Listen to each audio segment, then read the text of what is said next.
Welcome to my channel Foodie Wizard.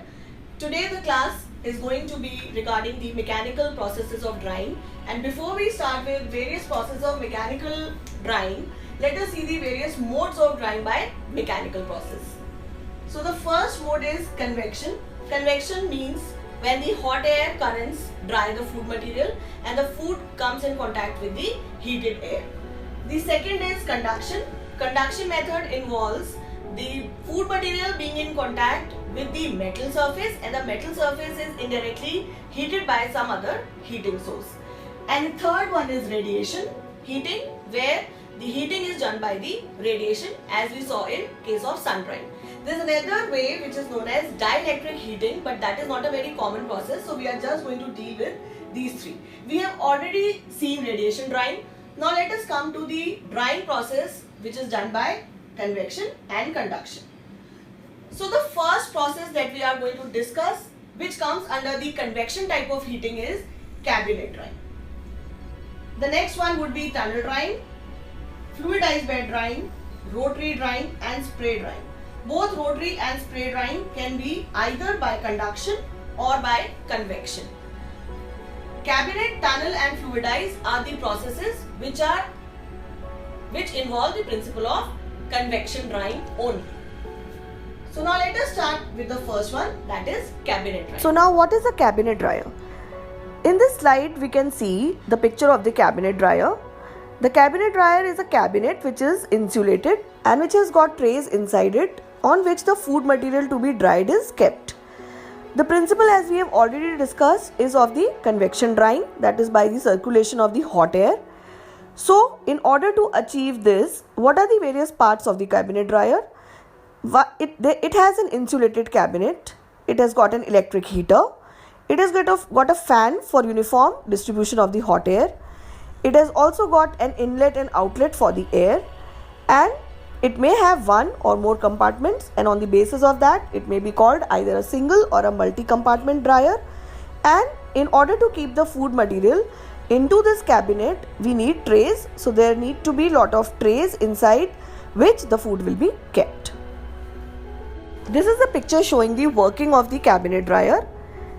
As we can easily see that the food material is kept in the trays named G, and the fresh air is being taken from the inlet, and the heating coils heat up that air, and a fan is circulated for proper distribution of the air in the form of hot convection air currents, and it circulates through these trays where the food is kept. It is dried, the moisture is taken away, and via exhaust edge the hot air containing moisture leaves the equipment. This is the inside structure of the cabinet dryer, where we can see hot side of the temperature, cold side of the temperatures, an exhaust, inlet, heating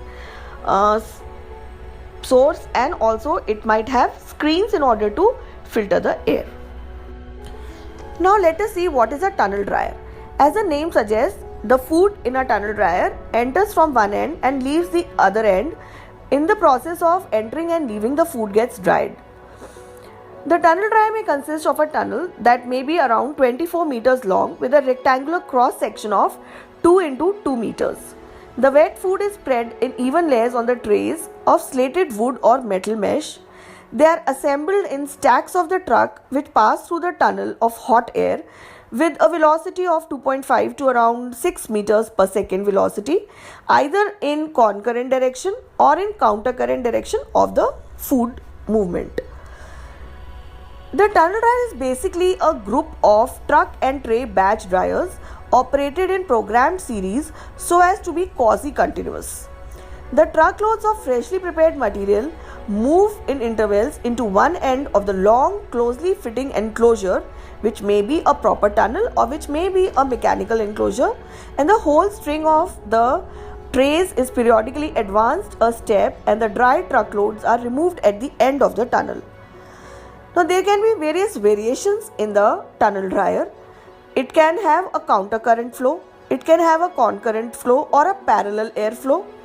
Then it can have a center exhaust or a multi-stage exhaust or compartment arrangements. As they can be visibly clearly seen from the pictures shown.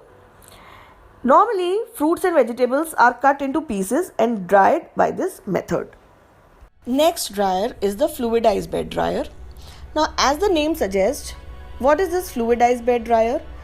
The principle of fluidized bed dryer is that a hot air is passed at a very high pressure through a perforated screen or bottom or film that contains the granules or the material to be dried. The food material or the granules are lifted from the bottom because of the pressure of the air and suspended in the stream of the hot air. This condition is called fluidized state, therefore the name fluidized bed dryer. The fluidized bed drying is mostly used for drying pharmaceutical powders and granulation, but it is also used in various food processing industries for drying various food materials which are particulate in nature, meaning they are light and they are in a particulate material, means they can be either peas or small chunks of carrot or small chunks of cauliflower or maybe some kind of small food material. There is a direct contact between the particles or the food material and the air or the gas which is possible in this system. Any kind of inert gas can be used for drying of the food material, and they can either be designed in batch process or they can be in a continuous process because of the conveyor belt.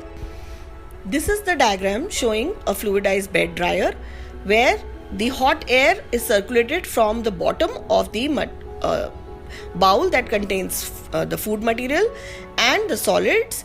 Then the solids rise above because of the hot air pressure and they remain in the air before settling down, and they get dried up by jumping process. There's literally a jumping of the food material in these bowls, and there is a fan which provides the hot air, which circulates the air uniformly. Then there's an inlet for the hot air, there's an outlet for the hot air, there's a heating system. All the parts of the dryers are almost uniform in all the dryers. And the main important thing in fluidized bed dryer is controlling the air velocity and calculating the air velocity, which will enable the food material to remain in the fluidized state and it uniformly dries the food material. The next category is rotary dryer. These dryers are normally used for liquid foods, but they can also be used for dry particular foods. The wet material is rotated in cylindrical shell and the heated air is passed through as the material is agitated. The advantage of this material is that the uniformity of the air contact that is achieved with the food material is not achieved in case of cabinet or tunnel drying because it is a motion oriented drying. The dry medium is either hot or combustion gases which flow either co-currently or concurrently. The size of the dryers can vary from the size of 0.3 meters diameter and 2 meter length to 5 meter diameter and 90 meter length. The application of these dryers are normally used for drying meat pellets, granulated sugar, treatment of cocoa beans, or maybe sometimes even thickened milk. As it is clear from the picture, these are the dryers that involve drums. Now there can be a lot of variations in rotary drum dryers. First, on the basis of the liquid, whether it is sprayed or whether it is a dip feed. So it can either be a sprayed rotary dryer or it can be a dip feed rotary dryer. Then on the basis of the number of drums, it can either be a single drum rotary dryer or a double drum rotary dryer. Both single and double drum rotary dryer can rotate either concurrently or co-currently. The feed is, in case of the picture given above, it is a spray dried material where the feed is sprayed from the top and the rotators and the drums are rotated either co-currently or concurrently, and the feed is scraped from the material from the drum surface and collected in the product collecting material. The picture shown below is that of a single drum rotary dryer where the feed is, it is a deep feed process where the drum is dipped in the feed tray and it is rotated, it collects the feed. Because of the rotation of the rotary dryer, the material is dried because of the hot air around it, or maybe inside it is heated with the steam. Any method can be used, and because of the doctor's blade, the dried material is scraped from the drum surface and collected in a screw conveyor. Now let us discuss the steps for spray drying. Spray drying can be chiefly divided into 3 steps. The first is atomization of the feed. By this step we means the liquid is converted into small tiny droplets. The second step is air and spray mixing, that is mixing of the hot air with the liquid, spray and evaporation of the moisture. Third is separation of the dry product from the outlet air. These are the 3 basic steps of spray drying. Now the next process is spray drying. So what is spray drying? Spray drying involves atomizing and spraying a solution or dispersion in a hot chamber, resulting in evaporation of water to leave behind the powder. This kind of process is commonly used for processing of milk powder, coffee powder, tea powder, whey solids, ice cream mix, milk-based baby foods, yeast extracts and various edible proteins. Spray drying can have lot of purposes in industries.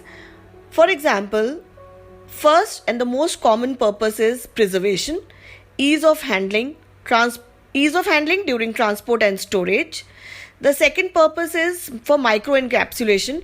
It is very and most commonly used for microencapsulation, and it is used to encapsulate bioactive compounds within a protein matrix because this process is highly economic and effective. The third purpose is to induce phase transformation of solids to obtain dried powders with distinct characteristics or properties. Now these are the various parts of a spray dryer. As you can see in the picture, there is an air inlet. Most commonly used air is nitrogen, which is most inert gas. There is a compressor, a nozzle to give the spray of the liquid. Then the chamber, that is known as a spray chamber. There is also a cyclone filter, which after the spraying process is over, there is a filter attached to the spraying unit which separates the powder from the moist air. And then HE, which is the electrical heater to naturally heat the gas, and P is the pump which pumps the food slurry into the chamber. Now this is a picture showing the working of the spray dryer. As it is very clearly visible that the liquid is pumped through the feed pump into the drying chamber in orange color, it is shown in orange color, and the inert nitrogen gas is also pumped into the chamber, which is shown in blue. After they both mix, the liquid spray and the hot gas, when they are mixed together, the food particles lose their moisture and they are dried, and they are collected from the bottom, taken to a cyclone where they are separated. The moist air is separated into dry powder which is collected, and the air is again taken back for recirculation into the same chamber via filtration, circulation, condenser and lot many other processes. Now let us also see what are the unique characteristics of spray drying over other processes. The first one is rapid water evaporation. Spray drying gives the maximum and the fastest water evaporation. Second, it is a continuous evaporation. This process is the only process which can be done continuously. Third is it has got many diverse dryer configurations are possible with this kind of drying process. Next is multi-scale operating capacity. It can be operated at various capacities. And the last one is it's very high productive rate. The productive rate means the conversion of the food material or the liquid into dry form is quite high as compared to other processes like roller drum drying. Now that we have completed this topic, I would like to thank all of you for watching my videos, and I would also like to ask for any kind of suggestions or queries if you have. If you have any query, please inbox me in my comment section, and I would be very happy to have any kind of suggestion from all of you. You can also connect with me on my Facebook account page and my Insta page, both by the name of Foodie Wizard. Thank you for connecting.